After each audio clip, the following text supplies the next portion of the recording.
Hello and welcome to this episode of The Unnoticed Entrepreneur. Today, I'm delighted to have Donna Laughlin joining me from San Jose, California. Donna, welcome. Thank you so much for having me on the show. I'm literally in the middle of Silicon Valley, which is San Jose. It used to be called Land of Heart's Delight, where we grow Apple computers, but once upon a time, we grew apricots, apples, grapes, and more. And you're at the center as well, of course, of innovation, which is why you've helped to launch over 500 companies. And on the show today, I'm going to ask you to share with me how entrepreneurs can get noticed. So Donna, tell us, if you're not Steve Jobs, you're not Elon Musk, you don't want to be on the front and up front, how does an entrepreneur get noticed? You know, it's a really fun process. I'm just fascinated with people and their stories. I always have been since I was a child. And I think the first thing is what I like to do is I call it a napkin conversation. You and I sit down and we have a chat and we go through a discovery process looking for something that's like might be ordinary, but really is extraordinary, such as maybe you won a science fair when you were 10 years old, or you were flying an airplane by the time you were 12, or you traveled the world and lived in Uganda and the Philippines and parts of Asia by the time you were 13. All of those incidents or opportunities would influence your lens on the world, your life experience. And so taking you into a journey and looking back and having some retrospect, oftentimes we'll find something that's a thread that you didn't think about.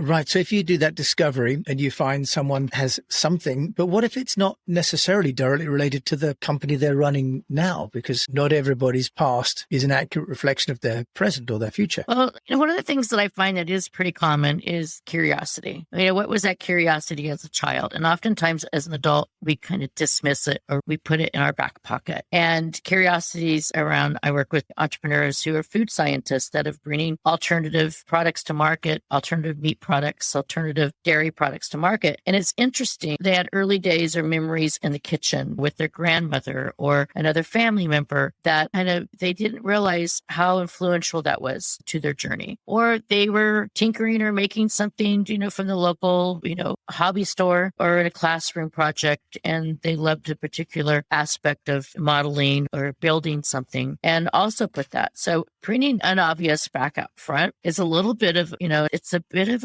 I would say sometimes it can be a little bit of a cathartic experience for some, but I really like to get the entrepreneur to think out of the box. Don't think just about the product or service that you're bringing to market. Think about the experience that you want to bring to the end user or to the partner or to the customer. And think about that. Why you decided you wanted to create this to begin with. What was that kind of it factor that you were chosen to be the one to take the product or service to market and be the agent of change? And that's ultimately what I'm looking for is why are you bringing this to market and what personal benefit may it add on the market. So there's a couple of story themes. Disruptive technology or innovation, is a common theme. The other is the dramatic transition or turnaround story. I was a school teacher, but now I became an entrepreneur. I was a doctor, and now I actually want to bring a consumer product. So what made that shift happen? And the other one that I see quite often, and it's a fun one, is the personality of the individual. We have some big personas in the tech and innovation sector, which I work in, the Steve Jobs and the Elon Musk of the world. Not everybody is going to have that same persona, but one of the ones that I think it's very Americana, and I think it's quite enduring, is Debbie Fields, who created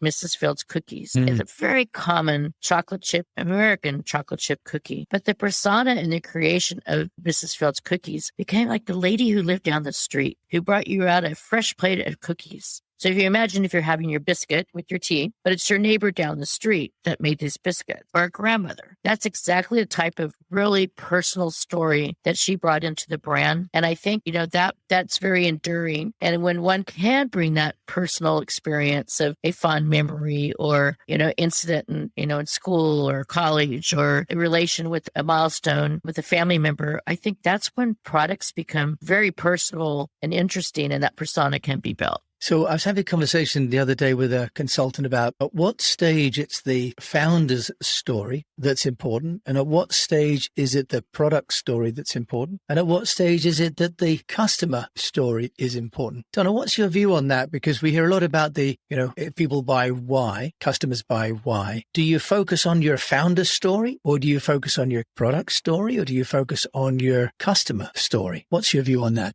It depends who you're having the conversation with. I know with venture capital investment conversations, they absolutely want to know who the founder is and who the people in the room. That often will dictate whether or not they're going to invest in a company. The product and the product execution oftentimes is secondary with that particular venture group, because if they have confidence that the people in the room that are bringing the product to market have been there, done that, they're likely to invest in the fact that they have experience. If the product is, me too versus a challenger versus a disruptive product, I think that's where you really need to get into the enigma of the customer mindset. Focus groups, whether they're, paid with the big brand agency or you accumulate your own focus group and get feedback, is invaluable of knowing who your customer is and knowing who you want to target. I think it really comes down to who you're speaking to. And oftentimes, I'll be in early stage conversations where the founders, the investors, as well as the strategic partners are all in one room. And you need to make sure that you're adjusting the conversation to the dialogue of who it is that you're trying to charm. I'm going to use the word charm, but who you're trying to bring into the conversation. Okay, so that's really good because what it's showing is that you need to have multiple messaging, don't you really? It's not enough just to have one, who I am, I'm the founder, repeated. You need to have a portfolio. Yeah, and I just have this. So I'll give you an example. I've worked with a couple of companies I've been working with for 3 to 7 years, which in the agency environment is a nice length of time, right? But the original story and the launch story that I took them to market with is sizably different than their story today. And so if you think of it almost like a closet of clothes, you're going to have clothes that maybe you wear year round, and you're going to have clothes that you might wear seasonally if you're, summer attire. Depending on where you live in the world, your summer attire could be your year-round clothes, right? Say you're living in the Philippines and you don't need a coat. But every once in a while, you might travel someplace you need a coat. And I look at positioning a little bit like a closet, that you need to selectively put on the things that are going to fit. It's not really one size fits all. And you might need to take off and add on accessories and garments as needed, depending on the conversation that you're had. So that's interesting, that idea that you have sort of as you say, a wardrobe, and depending on the environment that you're in, and also over time, you've helped over 500 companies, Donna, with your PR firm. Have you seen some trends, especially as you're in Silicon Valley with this sort of crossing the chasm? Are there some particular sort of tools or strategies that you found have been particularly useful for those tech companies that are being crossing the chasm? Yeah, one of the things that I like to do are fireside chat conversations with the C-suite, with the founders if they're still with the company, or with the executive team, leadership teams as the organization gets bigger. At least on a quarterly basis, it's really important to know exactly how sales are, how was customer engagement, strategic partners, any of the good, bad, and the ugly, what's happening. The more access and the more insight that I have to that type of content, the more effective I can be. I don't like to be in crisis scenario. I like to be in preventative and not, I'm sure you have experience as well, times where something doesn't work as advertised or customers are disgruntled, but you need to be in front of those conversations versus reacting. So I think it's really important. The things that can shift and change, are everything from supply chain to big box companies taking a lead on things that might be sold online, or a consumer awareness and consumer behavior channels change. A Zoomer and a millennial shop very different than a X and a boomer, right? And so in understanding those markets, and if the market, I have often had companies where they think their target market is a millennial, and it turns out that it's not. It's actually an X or a boomer. And therefore you have to change and adjust the conversation into those markets. The other part that works really well is bringing in that same founder and leadership team into the narration discovery process, not on a one-time launch, but several times in a year, looking at the story themes that work and then recalibrating them and coming up with new themes that could work better. So story and BBC is very different than writing a story that could potentially appear in Vanity Fair or Road and Track or Financial Times, right? One of the publications I particularly read a lot, and I think it's really helpful for entrepreneurs to read, is, Wired is great for innovation and tech. I love Entrepreneur Magazine, but I'm kind of a sponge when it comes to world news. So I look a lot at BBC and Financial Times and looking at the columnists and the entrepreneurial sections. And there's a lot of great resources online, such as your own podcast, being able to look for things that are going to allow entrepreneurs to constantly be exactly what we tend to be, entrepreneurial. So when I formed my business 20 years ago, I didn't actually create my business to be an entrepreneur. I created my business because I didn't find an agency that I wanted to hire when I was on the corporate side. That was my shift in my career was, okay, I'm not finding what I'm looking for, so therefore I'm going to create it. And that is a pretty common theme with entrepreneurs. Yeah, I'd agree. That's actually why I set up the company in Singapore in 95, because I could find an agency that I needed from my research from the UK. So that shifted my life to go to Asia. You talked, Donna, as well about acorns and unicorns and about, some companies are seeds and some are so quick. Do you want to share with us what you mean and how can a company go from being an acorn to a unicorn? Yeah, well, there's been a lot of talk and there's been a lot of books written about the unicorn, the billion-dollar companies, the Googles and the Teslas of the world. But I work with the younger, earlier stage companies and entrepreneurs. And I thought about really planting seeds and being able to build, a foundation. And as if you look at when you plant a seed and the first thing that happens, you start, building the roots and then you got to water, you got to nurture, you need sunlight, you need, in some places would argue, you need to talk to it, right? And as the tree begins to grow, if you plant an acorn, eventually it's going to be a majestic oak. And so I look at the power of the unicorn as being the companies and the entrepreneurs that are actually deeply passionate and deeply rooted into the conviction of who they are and bringing their product or service to market. And guess who hangs out underneath the majestic tree? The magic unicorn. So that's, coming from the agricultural belt, I do think that Silicon Valley mystique and the way that we look at products and services has elasticized. And I work with clients all over the world. And I think that if I had a visual, I would see these unicorn seeds planted all over the world and harvesting this majestic, oak trees. And from the oak, tree comes new ideas and new approaches and new thoughts and new theories. So I don't know. I just sit underneath a majestic oak tree and kind of procure and grow ideas to just be a galloping unicorn. I don't know. I like working with the hungry early stage companies that really want to make and change a difference. And sometimes the acorns become unicorns. I've had that pleasure a few times in my career, but I think there's a lot to be said about planting a really strong foundation. And that is with looking at everything we talked about in terms of your customer set, your product, your innovation, your engineering, your operations. And people like us are typically curious anyhow. As a former news reporter, I always ask the question, why? And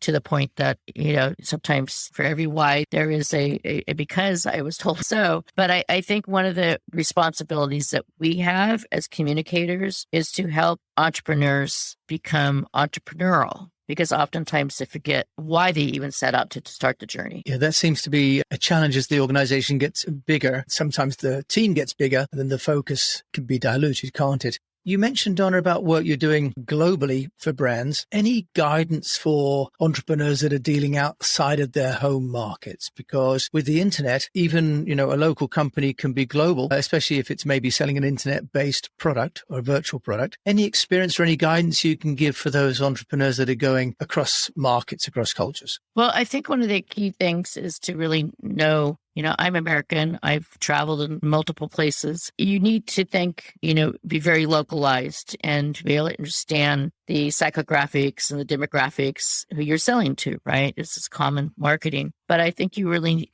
also need to ensure that the language is localized.